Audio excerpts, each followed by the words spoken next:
সকালে ঘুম থেকে উঠেই দেখছেন মুখটা একটু ভারী ভারী লাগছে, শরীরে কোনো শক্তি নেই, কোনো এনার্জি নেই, মনে হচ্ছে যেন সারাদিন শুয়ে বসে থাকি, ঘুমিয়ে থাকি। ওজনটা হঠাৎ বেড়ে চলেছে বা ওজনটা হঠাৎ কমছে, চুল পড়ছে, কখনো ঠান্ডা লাগছে তো কখনো গরম লাগছে। এই ধরনের নানান ধরনের ফিজিক্যাল ডিসকমফোর্ট আপনি ডেইলি লাইফস্টাইলে ফেস করছেন। আর মনে মনে ভাবছেন, আগে তো এমন আমি ছিলাম না, হঠাৎ আমার শরীরের সাথে এমন কি ঘটছে। তারপর আপনার ডাক্তার বলল আপনার থাইরয়েডটা একটু বেড়েছে। বাস শুরু হয়ে গেল আপনার তারপরেই গুগল ইউটিউবে গিয়ে সার্চ করা, থাইরয়েড হলে কি খাবার খাওয়া উচিত, থাইরয়েড হলে কি খাবো না, থাইরয়েড হলে কি খাবার থেকে নিজেদের বঞ্চিত রাখা উচিত, থাইরয়েড হলে এমন কি জাদুকর খাবার আছে যেটা আমাদের 10, 15, 20, 30 দিনে থাইরয়েড সম্পূর্ণ ভালো করে দেবে। কিন্তু আসল ব্যাপারটা, অ্যাকচুয়াল ম্যাটারটা একটু অন্যরকম। আজকের ভিডিওতে আমরা কথা বলবো এমন বিশেষ বিশেষ কিছু এমটি স্টোমাক ড্রিঙ্ক, যেটা আমি যেভাবে বলবো সেরকমভাবে পান করলে আপনার থাইরয়েড রিভার্স হতে বাধ্য হবে। সাথে এমন কিছু খাবার, সাথে এমন কিছু যোগা, সাথে এমন কিছু লাইফস্টাইল যেটা ফলো করলে আমার দীর্ঘ বিশ্বাস থাইরয়েড থেকে আপনি সম্পূর্ণ 1 থেকে 2 মাসের মধ্যেই রিভার্স করতে পারবেন কোনো রকম ঔষধ ছাড়াই। চলুন আজকে ভিডিওটা শুরু করি। আমি সুকিচ্ছিল, একজন সার্টিফাইড ক্লিনিক্যাল ডায়েটিশিয়ান, সাথে একজন yoga instructor, doctor BRC clinic, Siliguri. প্রথমে ভালো করে বুঝুন থাইরয়েড আসলে বলতে বোঝায় কি। আমাদের প্রত্যেকেরই গলার ঠিক এখানে একটা ছোট্ট গ্রন্থি আছে, যেটা দেখতে কিছুটা প্রজাপতির মতো। এই গ্ল্যান্ডটি দেখতে ছোট হলেও এটা আমাদের শরীরের বড় সাহেবের মতো কাজ করে। জানেন কিভাবে?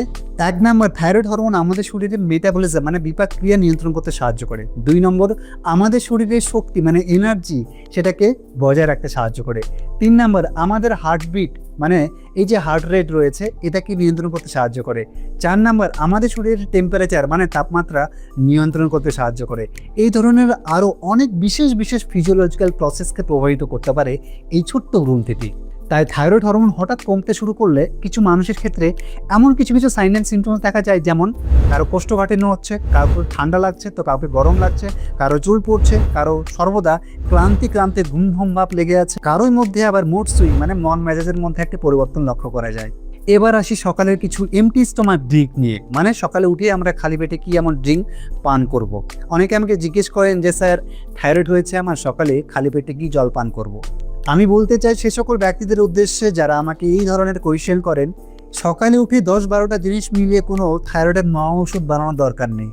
একটি মাত্র জিনিস করবেন, প্রত্যেকদিন সকালে উঠে ঘুম থেকে উঠেই প্রথমে যেটা করবেন সেটি হলো থাইরয়েড গ্ল্যান্ড যেখানে রয়েছে সেখানে খাঁটি সরিষার তেল দিয়ে একটু স্টিমুলেট করা, মানে একটু মাসাজ করা।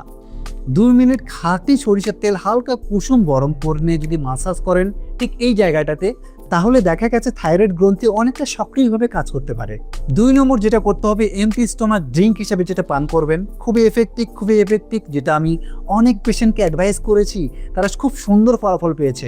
সেটি হলো কোরিয়ান্ডার সিডস, মানে যেটা আমরা অনেকেই বাড়িতে রান্নার কাজে ব্যবহার করি, রান্নাঘরে প্রত্যেকের মধ্যে রয়েছে। সেটি হলো কোরিয়ান্ডার সিডস মানে ধনে বীজ। এই ধনে বীজ রোজ রাতে ঘুমোতে যাওয়ার পূর্বে 1 চা চামচ ধনে বীজ 1 গ্লাস জলে ভালো করে ভিজিয়ে রাখবেন রাত্রেবেলা ঘুমোতে যাওয়ার পূর্বে। সকালে উঠে সেই জলটি ভালো করে বয়েল করবেন। 1 গ্লাস জল যখন বয়েল করে হাফ গ্লাসে পরিণত হবে, সেটা সকালে উঠেই খালি পেটে, মানে এই জায়গাটাকে মাসাজ করার পরেই খালি পেটে চায়ের মতো করে শিপ করে আস্তে আস্তে সময় নিয়ে পান করবেন। এই স্পেশাল ম্যাজিক্যাল ড্রিঙ্কটি আপনার থাইরয়েড গ্ল্যান্ডের উপরে একটা অনেক বড় পজিটিভ প্রভাব ফেলে, যেটা দীর্ঘমেয়াদে আস্তে আস্তে থাইরয়েড রিভার্স করতে সাহায্য করে। তবে হ্যাঁ, আর একটু কথা বলা বাহুল্য, যারা সকালে উঠে খালি পেটে লেভোথাইরক্সিন নামক কোনো ধরনের যদি থাইরয়েড মেডিসিন ইনটেক করছেন মানে খাচ্ছেন, তার সাথে সাথেই বা তার আগেই কোনো ধরনের কফি, চা বা অন্যান্য কোনো ড্রিঙ্ক বা কোনো সাপ্লিমেন্ট, সেটা হতে পারে ক্যালসিয়াম, সেটা হতে পারে অন্য কোনো রকম আয়রন সাপ্লিমেন্ট, হোয়াট এভার, সকালে উঠেই থাইরয়েড মেডিসিন খাওয়ার আগে বা পরের সাথে সাথেই খাবেন না, কারণ মেডিসিনের অ্যাবজর্পশনে একটা বিশাল বড় প্রভাব ফেলতে পারে। আসুন এবার আমরা থাইরয়েড সমস্যার মেন খাদ্য তালিকায় ফিরে আসি। কি কি খাবার আমাদের জন্য সব থেকে বেশি কার্যকরী? 1 নম্বর, যদি আপনি আমিষভোজী হন, মানে আপনি যদি ননভেজ খাবার খান, তাহলে আপনার জন্য ডিম এগ সব থেকে উত্তম মানের খাবার হতে পারে, কারণ ডিমের মধ্যে ঠিক যতটা প্রোটিন রয়েছে, ঠিক ততটা সেলেনিয়াম রয়েছে, ঠিক ততটা আয়োডিন রয়েছে। আর এই 3টি খাবারই আমাদের থাইরয়েড সমস্যার জন্য সব থেকে বেশি গুরুত্বপূর্ণ। তাই থাইরয়েড রোগীদের জন্য ডিম সব থেকে উত্তম মানের খাবার। সাথে সাথে 2 নম্বর যে খাবারটি সেলেনিয়াম সমৃদ্ধ খাবার, এই যেমন ব্রাজিল নাটস, এই ব্রাজিল নাটসের মধ্যে সবথেকে বেশি সেলেনিয়াম পাওয়া যায়, যেটা আপনার জন্য খুবই গুরুত্বপূর্ণ। তাই রোজ রাতে ঘুমতে যাওয়ার পূর্বে ভিজিয়ে রাখবেন এবং সকালে ব্রেকফাস্টের সাথে প্রতিদিন 3 থেকে 4টি করে ব্রাজিল নাটস খাওয়ার চেষ্টা করবেন। 3 নাম্বার, জিঙ্ক সমৃদ্ধ খাবার, এই যেমন পাম্পকিন সিডস, কুমড়ো বীজ, সিসেম সিডস মানে তিল বীজ, চিনে বাদাম, ছোলা ডাল, রাজমা ইত্যাদি নানান ধরনের লেন্টিলস এবং লিগুমসের মধ্যেও এই জিঙ্কের পরিমাণ সব থেকে বেশি। তবে হ্যাঁ, পাম্পকিন সিডসের মধ্যে সব থেকে বেশি জিঙ্ক এবং ম্যাগনেসিয়াম পাওয়া যায়, যেটা আপনার জন্য খুবই গুরুত্বপূর্ণ। পরবর্তী খাবারটি কিছু ফ্রুটস আছে, যেমন পেয়ারা, আমলকি, অ্যাপেল, ডালিম, কমলা, কিছু সিজনাল ফ্রুটস। এগুলোর মধ্যে খুব বেশি মাত্রায় ভিটামিন সি, পলিফেনলস এবং ফাইবার পাওয়া যায়, যেটা থাইরয়েড হরমোনের জন্য, থাইরয়েড সমস্যার জন্য অত্যন্ত উপকারী। পরবর্তী খাবারটি ওমেগা 3 সমৃদ্ধ খাবার, এই যেমন ওয়ালনাট মানে আখরোট, চিয়া সিডস, সাথে ফ্লেক্স সিডস। এই 3টি খাবারের মধ্যে খুব বেশি মাত্রায় ওমেগা 3 পাওয়া যায়। এটা কোনো থাইরয়েডের মেডিসিন নয়, কিন্তু ওভারঅল হেলথের জন্য একটা প্রপার ডায়েট এবং স্পেশালি থাইরয়েড সমস্যার জন্য এই 3টি খাবার খুবই এসেন্সিয়াল। তাই রোজ 2 থেকে 4টা করে আখরোট, হাফ চা চামচ চিয়া সিডস 1 গ্লাস জলের মধ্যে ভালো করে ভিজিয়ে 30 মিনিট পর সেটা আস্তে আস্তে করে পান করে খাবেন। বন্ধুরা, এই কয়েকটি খাবার আপনার থাইরয়েড সমস্যার জন্য তো অত্যন্ত উপকারী মানা হয়ে থাকে। তবে হ্যাঁ, এগুলো ছাড়াও যেটা আপনি বাড়িতে খাচ্ছেন, ভাত, ডাল, রুটি, শাকসবজি, সেগুলোই আপনার জন্য অত্যন্ত উপকারী। তবে হ্যাঁ, একটি কথা মাথায় রাখবেন, যত রকম খাবার বেকারি আইটেমস রয়েছে, সেটা হতে পারে বিস্কিট, সেটা হতে পারে পাউরুটি, সেটা হতে পারে কোনো কেকস, সেটা হতে পারে কোনো পেস্ট্রি, হোয়াট এভার, এই টাইপের যেসব খাবার যেগুলো আটা এবং ময়দা থেকে প্রস্তুত হচ্ছে, এগুলো থেকে আপনাকে সম্পূর্ণ 100 হাত দূরে থাকতে হবে। কারণ এগুলোর মধ্যে যে গ্লুটেন থাকে, সেটা থাইরয়েডের একটি বিশাল বড় খারাপ প্রতিক্রিয়া ফেলে। তাই আটা এবং ময়দা থেকে প্রস্তুত খাবার আপনি যত দূরে রাখবেন, ততই আপনার জন্য ভালো। 2 নম্বর, একটি ডিপ স্লিপ, একটি গভীর ঘুম নিতে হবে রাত্রিবেলা।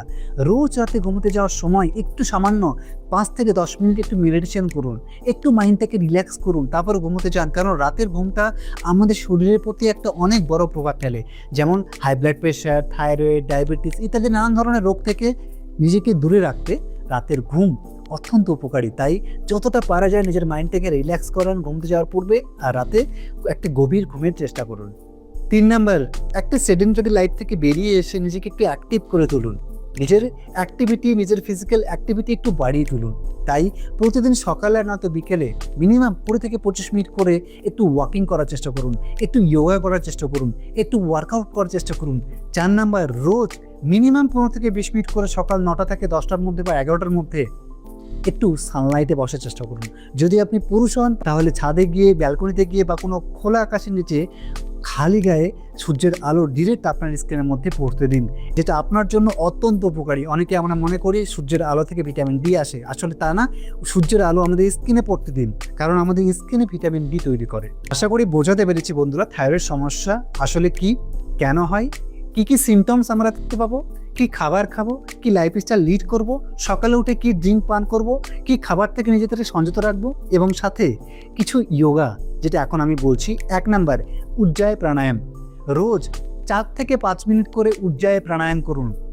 2 নম্বর, ভুজঙ্গাসন আমাদের থাইরয়েড গ্ল্যান্ডের প্রতিটা প্রেশার ক্রিয়েট করে যখন আমরা এরকম করি। তাই রোজ 4 থেকে 5 মিনিট করে এই ভুজঙ্গাসন করার চেষ্টা করুন।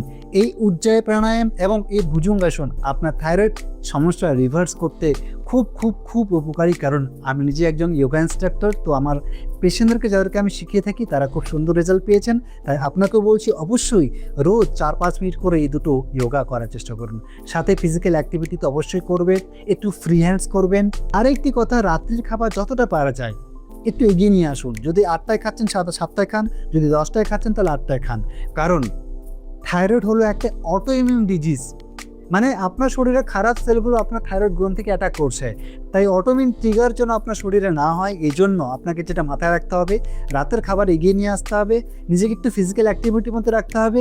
যত রকম গ্লুটেন খাবার রয়েছে, আটা ময়দার প্রস্তুত খাবারগুলো, সেগুলো থেকে নিজেকে দূরে রাখতে হবে। যত রকম মাছ মাংস কম খাবেন, ততই আপনার শরীরের জন্য মঙ্গল। তো যাই হোক বন্ধুরা, আশা করে বোঝাতে পেরেছি হোয়াট ইজ থাইরয়েড, থাইরয়েড হলে আমরা কি করব। চলুন আজকে ভিডিওটা আমরা এখানে শেষ করছি। দেখা হচ্ছে পরের ভিডিওতে। যদি ভিডিওটি ইনফরমেটিভ মনে হয় তাহলে সকলের সাথে শেয়ার করবেন, আর হ্যাঁ, চ্যানেলটি সাবস্ক্রাইব করতে একদমই ভুলবেন না। নমস্কার, সকলে ভালো থাকবেন, সুস্থ